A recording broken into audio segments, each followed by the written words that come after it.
ಮೊದಲನೆಯದು ಶರೀರ ಸಂಪತ್ತಾದರೆ ಎರಡನೆಯದು ಮನೋಸಂಪತ್ತು. ಇವತ್ತು ಜಗತ್ತಿನೊಳಗೆ ನಾವೇನು ಕಾಣ್ತಾ ಇದ್ದೇವೆ, ಏನೆಲ್ಲ ವಿಕಾಸಗಳನ್ನು, ಅದು ಮನೋವಿಕಾಸ, ಅದು ಬುದ್ಧಿ ವಿಕಾಸ, ಅದು ಜ್ಞಾನ ವಿಕಾಸ. ಅಕ್ಕ ಹೇಳ್ತಾಳೆ, ಭಾಳ ಒಳ್ಳೆಯ ಮಾತನ್ನು ಹೇಳ್ತಾಳೆ, ಲೋಕದ ಚೇಷ್ಟೆಗೆ ರವಿ ಬೀಜವಾದಂತೆ, ಕರ್ಣಂಗಳ ಚೇಷ್ಟೆಗೆ ಮನವೇ ಬೀಜ. ಎನಗುಳ್ಳದ್ದೊಂದು ಮನ, ಆ ಮನ ನಿಮ್ಮಲ್ಲಿ ಒಡವೆರೆದ ಬಳಿಕ ಎನಗೆ ಭವವುಂಟೇ ಚನ್ನಮಲ್ಲಿಕಾರ್ಜುನ.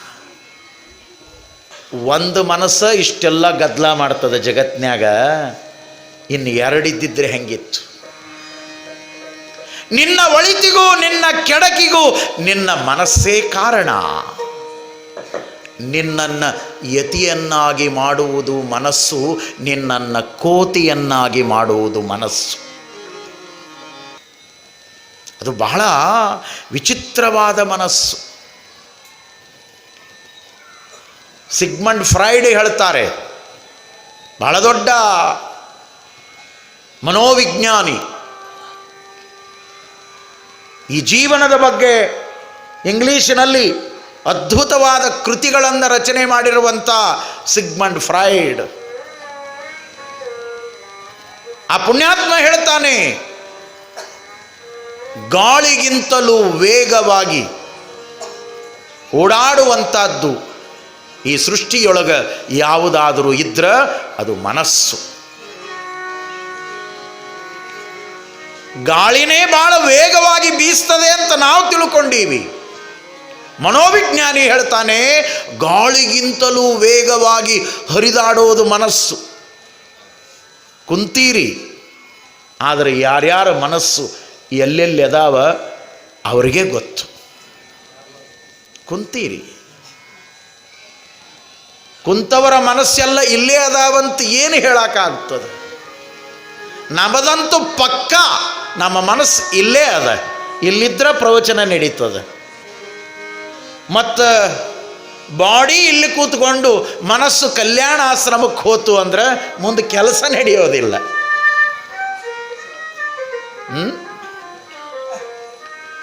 ಒಂದು ಕ್ಷಣದೊಳಗೆ ಗಾಳಿಗಿಂತ ವೇಗವಾಗಿ ಹೋಗ್ತದೆ. ಇಷ್ಟು ನಾನು ಹೇಳಿದಗಳೇನೆ ಎಷ್ಟೋ ಜನ ನಿಮ್ಮ ಮನಸ್ಸನ್ನು ಎಲ್ಲೆಲ್ಲೋ ಹರಿಬಿಟ್ರಿ. ಅದು ಹೋಗಿ ಬಂತು ಈಗ ಮತ್ತೆ ಒಳ್ಳೆ ಗ್ಯಾರಂಟಿನ.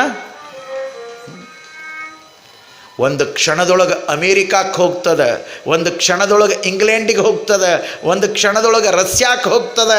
ಇಡೀ ಬ್ರಹ್ಮಾಂಡವನ್ನು ಒಂದು ಸೆಕೆಂಡಿನೊಳಗೆ ಹಿಂಗೆ ಸುತ್ತಿ ಮತ್ತೆ ಇಲ್ಲೇ ಬರ್ತದೆ. ಎಷ್ಟು ಅದ್ಭುತ! ನಿಮ್ಮ ಮನೆಯಿಂದ, ನಿಮ್ಮ ಬಡಾವಣೆಯಿಂದ ನೀವು ನಡೆದು ಬರಬೇಕು ಅಂದರೆ ಕೊನೆಗೆ 15-20 ನಿಮಿಷ ಬೇಕು.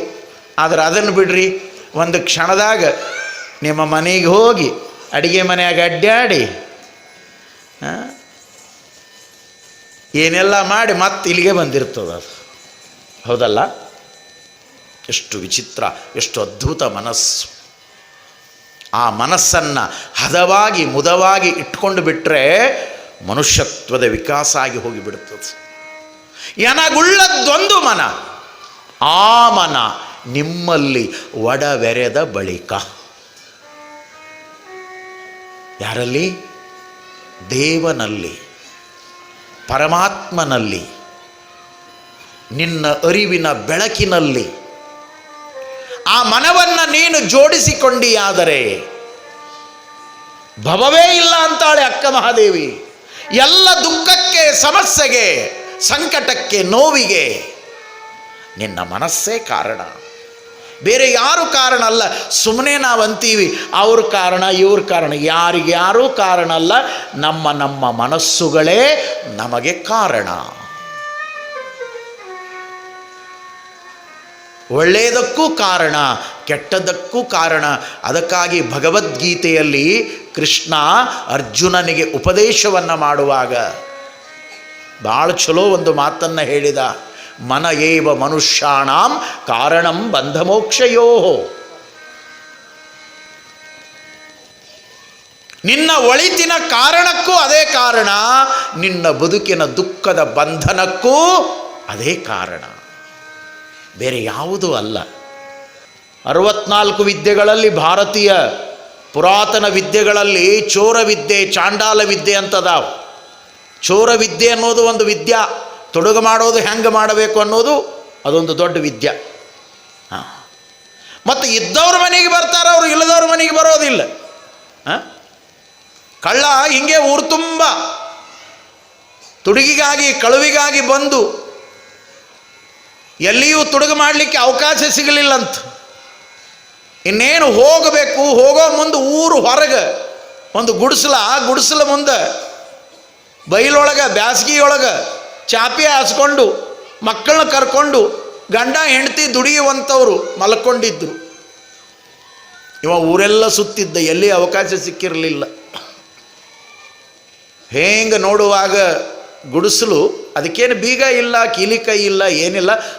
ಹಿಂಗೆ ತಟ್ಟಿದೊಂದು ಬಾಗಲ ಹಿಂಗೆ ಮುಚ್ಚಿ ಅವರು ಅಂಗಳದಾಗ ಮಲಗಿದ್ರು. ಇವ ವಿಚಾರ ಮಾಡ್ದ, ಊರಾಗಂತೂ ಅವಕಾಶ ಚಾನ್ಸ್ ಸಿಗಲಿಲ್ಲ, ಇಲ್ಲರ ಒಂದಿಟ್ಟು ಏನರ ಸಿಗ್ತದೇನೋ ಅಂತ ಹೇಂಗೆ ಆ ಜೋಪಡಿಯೊಳಗೆ ಹೋಗೋ ಮುಂದೆ ಅವ ಯಾವಾಗಲೂ ಒಂದು ಕರಿ ಕಂಬಳಿ ಹಿಂಗೆ ಹೆಗಲ ಮೇಲೆ ಹಾಕೋತಿದ್ದ. ಅವ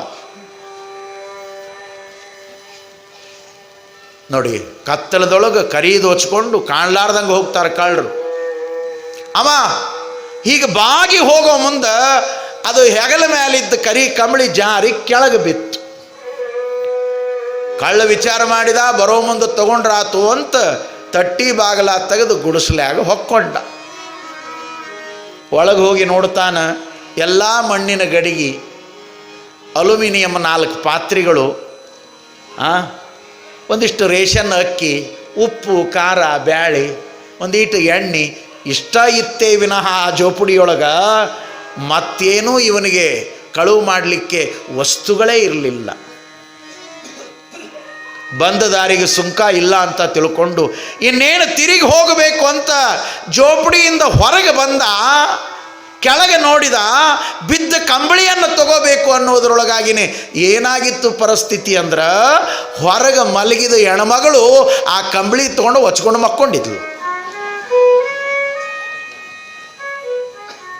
ಕಂಬಳಿ ತಗೊಂಡು ಹೊಚ್ಕೊಂಡು ಮಕ್ಕೊಂಡಿದ್ಲು. ಇವ ಕಾಯ್ಕೋತ ಕುಂತ, ನಿದ್ದೆ ಹತ್ತಿದ ಮೇಲೆ ಕಾಲಾಗಿ ಹಿಂದಕ್ಕೆ ಬಂದ ಮೇಲೆ ಎಳ್ಕೊಂಡರ ಹೋಗಬೇಕು, ತಗೊಂಡರ ಹೋಗಬೇಕಂತ ಕುಂತ. ಅರ್ಧ ತಾಸು ಕಳೀತು, ಆ ತಾಯಿ ಏನು ಕಂಬಳಿ ಬಿಡಲಿಲ್ಲ. ಇನ್ನು ಬೆಳಗಾಗುವ ಹೊತ್ತು, ಬೆಳಕಾಯಿತು ಅಂದ್ರೆ ನನ್ನನ್ನು ಹಿಡಿದು ಬಡಿತಾರ, ಸಿಗಬಾರ್ದು ಅಂತೇಳಿ ಅವಸರ ಮಾಡಿ ಹೊಂಟಿದ್ದ.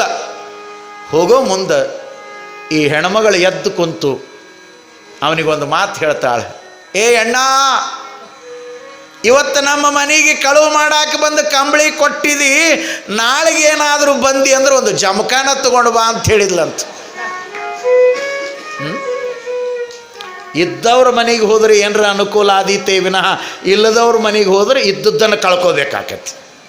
ಕಳ್ಳ ಕಂಬಳಿ ಕಳ್ಕೊಂಡಾಗ